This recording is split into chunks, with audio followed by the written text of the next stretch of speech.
இல்ல. கண்டிப்பா. அது அவங்க 5 டேஸ்ல அவங்க புரிஞ்சுக்கணும்னா, ஆல்ரெடி அவங்க நாலெட்ஜபிளா இருக்கணும். ஒரு பிகினரால அந்த 5 டேஸ், 10 டேஸ் ட்ரெய்னிங்க கண்டிப்பா அவங்களால புரிஞ்சுக்க முடியாது. ரொம்ப ஹை லெவல் ட்ரெய்னிங், இல்ல ம். ஒரு ரன் த்ரூ ட்ரெய்னிங் அப்படிதான் இருக்கும். ஆனா நாங்க ட்ரெயின் பண்றது வந்து ஒரு 3 மந்த் கோர்ஸ். இப்ப எங்ககிட்ட ஒரு ஸ்டூடண்ட் என்ரோல்மென்ட் பண்றாரு, பெர்சனலைஸ்டு ட்ரெய்னிங்காக என்ரோல் பண்றாரு அப்படின்னா, அவங்களுக்கு டீட்டெயில்டான வேல 3 மந்த்ஸ்க்கு ட்ரெய்னிங் பண்ணுவோம். இதுதான் நாங்க ஃபர்ஸ்ட் 5 இயர்ஸ் பண்ணிட்டு இருந்தோம். இப்ப ரீசென்ட்டா இந்தியாலருந்து நெறைய என்குயரீஸ் வந்துச்சு.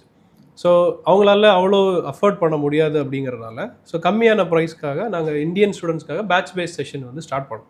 அப்ப பேட்ச்னா நெறைய பேர் இருப்பாங்க. அப்ப குவாலிட்டி மிஸ் ஆகும் அப்படின்னு நெனச்சீங்கன்னா இல்ல. அந்த பெர்சனலைஸ்டு ட்ரெய்னிங்ல ஸ்டூடண்டோட லெவல் அண்டர்ஸ்டாண்ட் பண்ணி அவங்களுக்கு ஏத்த மாதிரி ட்ரெயின் பண்ற மாதிரி, இப்ப பேட்ச்ல எவ்வளோ பேர் இருந்தாலும், அந்த ஒரு ஸ்டூடண்ட்டும் நாங்க சொல்லிக் குடுக்குறது புரிஞ்சு, அண்டர்ஸ்டாண்ட் பண்ணி லேர்ன் பண்றாங்களா அப்படிங்கிறத நாங்க என்ஷூர் பண்றோம்.